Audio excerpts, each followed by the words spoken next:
اور اگر لفظ زن استعمال نہ کریں پھر علم کہنے کی بھی ضرورت نہیں ہے لفظ علم کی، صرف لفظ زن استعمال نہ کریں، زبان مبارک سے جو کچھ فرما دیں وہ آٹومیٹیکلی علم ہوگا،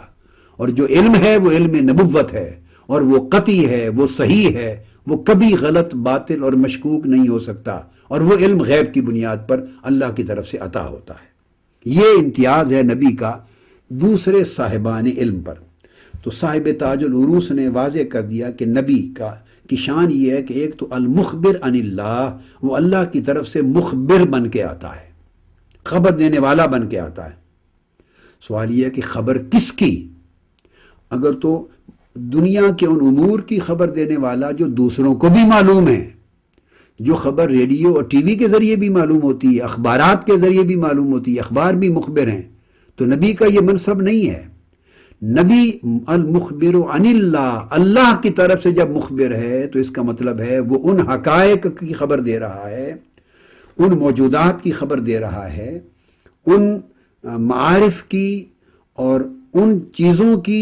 خبر دے رہا ہے کہ جس کا ادراک نہ ریڈیو کر سکتا ہے، نہ ٹی وی کر سکتا ہے، نہ اخبار کر سکتا ہے، نہ کوئی مدرک،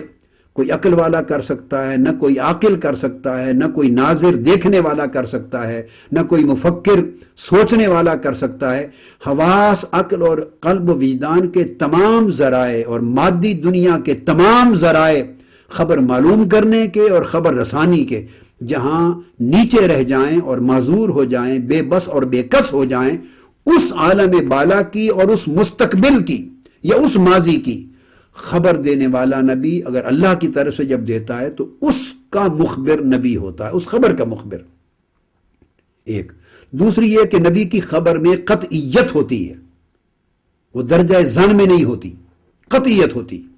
چونکہ وہ المخبر عن اللہ ہے، وہ اللہ کی طرف سے خبر دیتا ہے تو اس میں غلطی کا گمان نہیں ہوتا۔ پھر وہ اللہ کے وجود کی خبر دیتا ہے، توحید کی، اس کی ذات و صفات کی خبر دیتا ہے، اور وَأَطْلَعَهُ عَلَى غَيْبِهِ، اور اللہ تعالیٰ اسے اپنے غیب پر مطلع فرماتا ہے۔ یہ نبی کی تعریف ہے۔ قرآن مجید نے جا بجا فرمایا نا کہ عالم الغیب فلا یظہر علی غیبہ احدا، کہ اللہ تعالیٰ اپنا غیب کسی پر ظاہر نہیں فرماتا یا کسی کو اپنے غیب پر غالب اور مسلط نہیں کرتا۔ اللہ کا غیب ہے، عالم الغیب والشہادہ، انی اعلم غیب السماوات والارض عنده مفاتح الغیب لا یعلمها الا هو۔ غیب کا مالک حقیقی اللہ ہے۔ عالم غیب کا جتنا علم ہے، علم کا، اس کا مالک حقیقی اللہ ہے۔ یہ اللہ کا خاصہ ہے، الوہیت کا۔ کوئی اللہ کے سوا اس کا مالک نہیں، متصرف حقیقی نہیں، اللہ کے سوا کوئی اس پر غالب و متسلط نہیں ہے بالذات، وہ خود مالک ہے۔ اس لیے غیب کی نسبت اللہ کی طرف کی جاتی ہے۔ اب نبی کا منصب کیا ہے اور اس علم کے ساتھ اور اس غیب کے ساتھ نبی کا تعلق کیا ہے، تو یہ واضح کر دیا صاحب تاج العروس نے، وَأَطْلَعَهُ عَلَى غَيْبِهِ،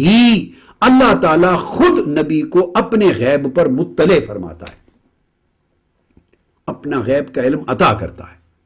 اس لیے وہ نبی ہوتا ہے، اور پھر اس کو حکم دیتا ہے کہ وہ امت کو، انسانیت کو آگاہ کرے، اطلاع کرے، تو وہ مخبر ہوتا ہے۔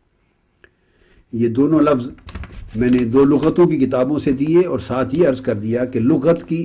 جس بڑی سے بڑی کتاب کو دیکھیں گے آپ کو اس کی تصریح یہی ملے گی۔ اب مزید برآں یہ معنی بھی دیا گیا ہے۔ قاضی ایاز رحمۃ اللہ علیہ نے اس کی اور تصریح کی ہے۔ یہ قاضی ایاز کی الشفا ہے۔ یہ بڑے اکابر اجل ائمہ میں سے، ائمہ علم میں سے۔ اب انہوں نے بھی اسی طرح نبوت کو بیان کرتے ہوئے الشفا میں فرمایا، فن نبوہ، جو نبوت ہے لغت کے اعتبار سے، من حمزہ، اس پہلی لغت کے اعتبار سے ماخوذۃ من النبا، آگے ہم بات کرنے والے تھے، یہیں سے بات شروع ہو گئی کہ لفظ نبی کا اور نبوت کا جو مادہ وہ نبعن ہے۔ نبعن کہتے ہیں خبر، اور خبر چونکہ غیب کی ہے اپنی ماہیت کے اعتبار سے جو نبی نے دینی ہے، تو اس لیے نبعن سے مراد غیب کی خبر ہے، نبعن سے ہے، وہو الخبر۔ اور فرماتے ہیں والمعنی، یہ قاضی ایاز رحمۃ اللہ علیہ شفا میں، ان اللہ تعالی اطلعہ علی غیبہ، نبی کا اور نبوت کا معنی یہ ہے، اب انہوں نے ایک ہی جملے میں ایک ہی معنی بیان کیا ہے،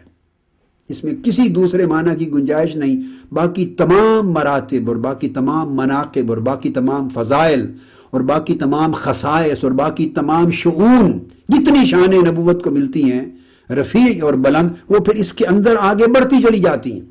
مگر وہ معنی اساسی جس سے نبوت قائم ہو جاتی ہے، جس سے نبی کا نبی ہونا متحقق ہوتا ہے، جہاں سے بنیاد بنتی ہے، آغاز ہوتا ہے، وہ یہ معنی ہے ان اللہ تعالی اطلعہ علی غیبہ، نبی کو نبی کہتے ہی اس لیے ہیں کہ اللہ تعالیٰ نے اسے اپنے غیب پر مطلع فرما دیا ہے، وَعَلَمَهُ أَنَّهُ نَبِيٌّ، اور اس کو آگاہ بھی کر دیا ہے کہ وہ اس کا نبی ہے، فَيَكُونَ نَبِيٌّ مُنَبِّعٌ، پس جو نبی ہے دونوں معنی ہیں کہ یہ ممانہ فعیل بھی ہے، یعنی فعیل کے وزن پر ہے نبیٌ، اور بمانہ مفعول بھی آیا ہے اور بمانہ فاعل بھی آیا ہے، اس لیے نبی جو ہے نبیٌ وہ منبع بھی ہے اور منبع بھی ہے، یعنی خبر دیا گیا، باخبر۔ اللہ تبارک و تعالیٰ نے نبی کو نبی اس لیے کہا کہ اس نے اسے اپنے غیب کی خبر عطا کر دی، اپنے غیب پر مطلع کر دیا اور اپنی غیب کی غیبی حقائق اور علم سے آگاہ کر دیا، سو منبع باخبر ہو گیا، اور چونکہ وہ نبی اللہ کی طرف سے باخبر ہونے کے بعد اب مخبر بھی ہے، اسی نبی کے معنی میں دو شانیں ہیں۔ آپ دیکھیے، ایک اس کی شان ہے ریسیونگ اینڈ کی، ایک اس کی شان ہے کنویئنگ اینڈ کی، ایک سے ریسیو کرتا ہے، ایک سے امت کو دیتا ہے، یہ دونوں شانیں لفظ نبی کے اندر پائی جاتی ہیں۔ تو اللہ تبارک و تعالی نے اس کو اپنے غیب سے مطلع کیا تو اس شان سے وہ منبع ہو گیا، اور پھر اللہ تبارک و تعالیٰ نے اس کو آگے مخبر بنایا کہ غیب کی خبر لوگوں کو دے، تو وہ منبع ہو گیا، منبہ بھی ہو گیا۔ تو اس لیے فرمایا کہ خبر دے، کس چیز کی؟ کہ ان یکون مخبرا اما بعثہ اللہ تعالی بہ ومنبعا بما اطلعہ اللہ علیہ، کہ جو اللہ پاک نے جو جو احکام، شرائع اور جو کچھ اس کو دے کر مبعوث فرمایا ہے اس کی لوگوں کو خبر دے، اور جس جس غیب پر اللہ نے اس کو مطلع کیا ہے اس کی لوگوں کو خبر دے۔ اس لیے پھر آگے چل کے آپ فرماتے ہیں کہ لفظ نبی جو ہے اس کا بنیادی معنی النبوہ التی ہی الاطلاع علی الغیب، بار بار الفاظ بدل کے اسی معنی کی تصریح کرتے جا رہے ہیں کہ نبوت کا بنیادی معنی فرماتے ہیں اصلہ من الانباء والاعلام، لفظ نبوت اور لفظ نبی کی اصل انباء ہے۔ اب یہ مصدر آ گیا باب افعال سے، یعنی خبر دینے والا، اور اعلام علم دینے والا، اطلاع دینے والا، باخبر کرنے والا۔ تو فرماتے ہیں ہی الاطلاع علی الغیب، کسی کو یہ مغالطہ نہ رہے کہ یہ نبوت کے پاس کون سا علم ہے، نبوت کے پاس کون سی خبر ہے، نبوت کس کی اطلاع دیتی ہے نبوت، اور نبی کس چیز کے لیے اطلاع دیتا ہے۔ فرمایا التی ہی الاطلاع علی الغیب، یہ غیب پر مطلع ہونا، اس کا نام نبوت ہے۔ والاعلام، اور پھر علم دینا، یہ خواص نبوت میں سے ہیں۔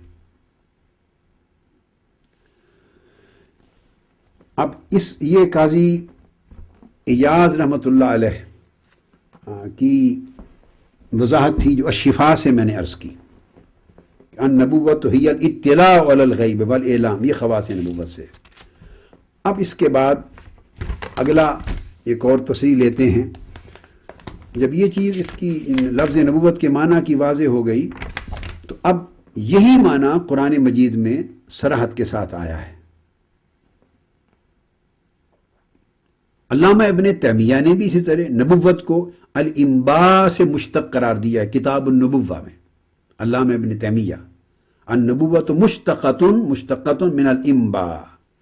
اسی طرح وہ انباء سے، غیب کی خبر دینے سے مشتق ہے، اور نبی فعیل ہے کہ وزن پر آیا ہے۔ فعیل کبھی معنی فاعل کا ہوتا ہے، کبھی معنی اس کا مفعول کا ہوتا ہے، اور دونوں معنی کہتے ہیں وہما ہونا متلازمان، کہ خبر غیب کی لینا اللہ سے، غیب کے علم پر مطلع ہونا اور غیب کے علم کی آگے آگاہی کرنا، یہ دونوں معنی متلازمان ہیں، یہ دونوں اس کے اندر یکجا جمع ہیں۔ یہ علامہ ابن تیمیہ نے تصریح کی۔